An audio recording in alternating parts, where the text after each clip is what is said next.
Umoja wa Klabu za Waandishi wa Habari Tanzania UTPC umeendesha mafunzo maalum ya usalama wa kidigitali na ukatili wa kijinsia mtandaoni kwa waandishi wa habari wanawake, yakilenga kuimarisha uwezo wao wa kutumia mazingira ya kidigitali kwa usalama, kujiamini na ufanisi katika kutekeleza majukumu yao ya taaluma.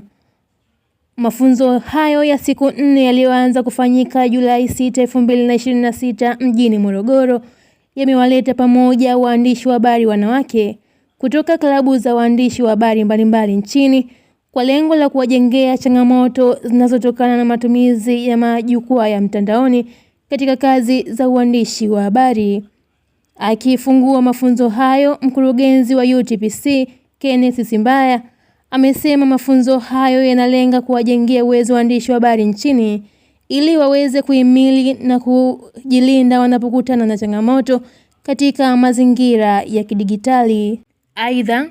washiriki wamepata maarifa na mbinu za kuimarisha usalama wao wa kidigitali, ikiwemo kulinda akaunti za mitandao ya kijamii, barua pepe, kutumia nywila salama, udhibitishaji wa hatua mbili yani two-factor authentication, kutambua ulaghai wa mtandaoni pamoja na kulinda taarifa binafsi na usiri wa vyanzo vya habari. Mafunzo hayo ni sehemu ya utekelezaji wa mradi wa kuwapa nguvu waandishi wa habari kwa ajili ya jamii zenye taarifa unaotekelezwa na Umoja wa Klabu ya Waandishi wa Habari Tanzania kwa kushirikiana na shirika la kimataifa la kusaidia tasnia ya habari yani International Media Support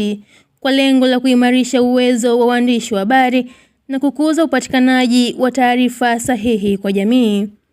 Kutoka Morogoro, mimi ni Diana Masai na hii ni Masai TV.